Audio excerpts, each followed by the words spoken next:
Hello, this is DrSayus, and welcome to my review of Mario Kart 8 on the Wii U. To be honest, there's not really much difference between this and Mario Kart 7. The selling point is the gravity. You can stick on walls like Spider-Man. Unfortunately, whenever you stick to the wall, the camera turns to match the racer, so it doesn't feel any different. I suppose it looks slightly nicer, but it's really not a big selling point for me. The big selling point for me in this game, though, was the 200cc mode. Finally, a more challenging Mario Kart. The karts go faster in this, so you actually have to use your brake sometimes, which I enjoyed because Mario Kart Wii was a bit too slow for me, so I'm glad they brought the speed back, similar to what's in Double Dash. They've changed some of the things in this game. They're very minor tweaks. There's no real innovation in this game. Whenever you fall off the edge, rather than having to wait about 10 seconds to get back on, the Lacquer 2 automatically throws you back onto the course. You even keep your item. The only thing you lose is coins, and you can't do a speed boost whenever you land. There's these wee wheels that you drive past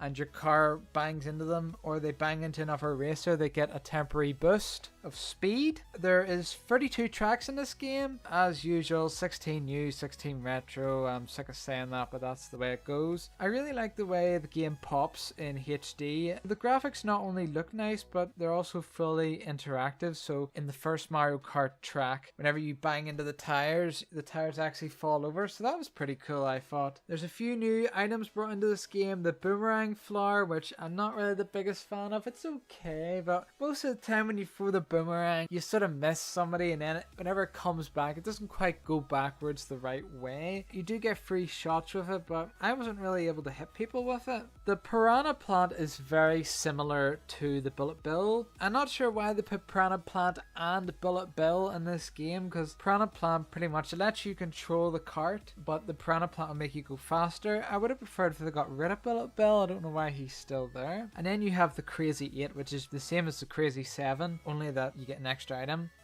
The Super Horn is an item that lets you spin other racers out of control. They also brought it in to stop the blue shell. So whenever the blue shell's about to hit you, you can activate the Super Horn to cancel it out. Unfortunately, it's the most rare item in the game, and they made it a bit too overpowered, but if they had have made it less powerful and more common, it would have been great. But even so, it's a nice addition. When I first played online, I was disappointed because when I started the races, they were only on 50cc. The karts were very slow. However, when I went into the custom settings, I was able to change this to 200cc, and that was a lot better. Now, there isn't much competition on 200cc, but the good thing is that they fill out the rest of the slots with computer players. Although, to be honest, I didn't think the competition of the human players was great. The computer players were actually more challenging, so I prefer just to play with the computer players. One thing I didn't like about the game was you can enter tournaments, but most of the tournaments, they required you to have the DLC, which locks out a lot of players, including myself. It pretty much means that I can't use the tournament mode in this game. They do have outside voice chat, so if you're with your friends, you can chat to them. Pretty much that means you can chat to your friends, but no one else outside your friends list will be able to listen in. The game is in 720p with no anti-aliasing,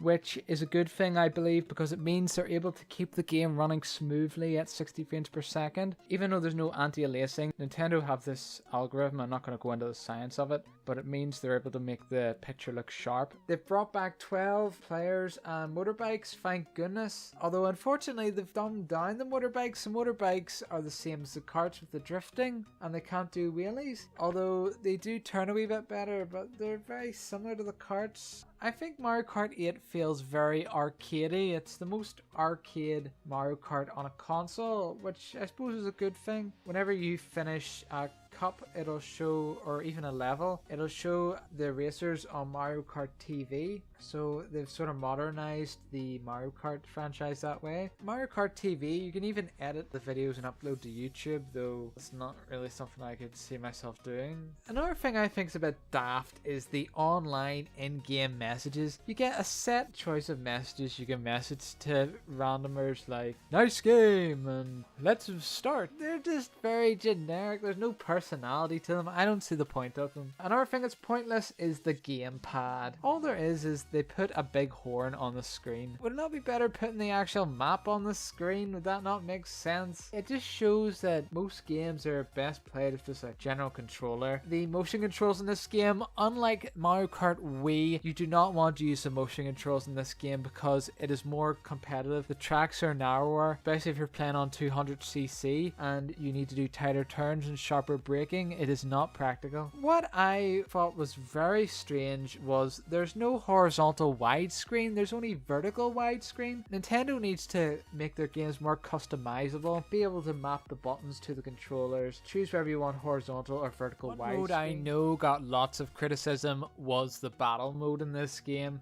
because they pretty much just made it like a track, so you're zooming up and down, hitting people. I was never a big fan of the battle mode, so I didn't really care. I suppose it's different, I'll give it that. They're trying to make things different. I don't mind them taking some risks. I don't actually mind the battle mode.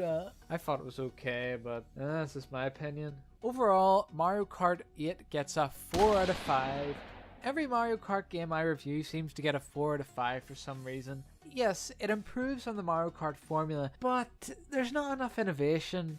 I mean, this game was sold originally for £40 over here in the UK, and yes, I know a lot of new games are sold for that price, but for me, I would have liked more innovation. I think they're playing it too safe, even more safe than Mario Kart 7. At least Mario Kart 7, they introduced the gliding on the underwater levels, which varied up the gameplay. This gameplay is very similar. I don't think the anti-gravity really makes much difference to the game, to be honest. I think they easily could have taken it out. You can get this game for half the price of the Switch game, and if you have a Wii U and don't have a Switch, I recommend just getting it on the Wii U. I'm not really a big believer in getting the DLC, getting everything. I believe that when the original game's released, that's where the main meat is. Yes, the DLC is nice. If you have a Nintendo Switch, you may want to consider the extra £20, but for me, Mario Kart 8 on the Wii U is enough, and if I get a Switch, I don't see myself getting it. This is DrSayus signing out. Hello guys, hope you're having a fantastic day. If you enjoyed the video, make sure to leave a like and to subscribe for more videos. You can also comment if you want to talk to me or follow me on social media. The social media links are in the description. Bye!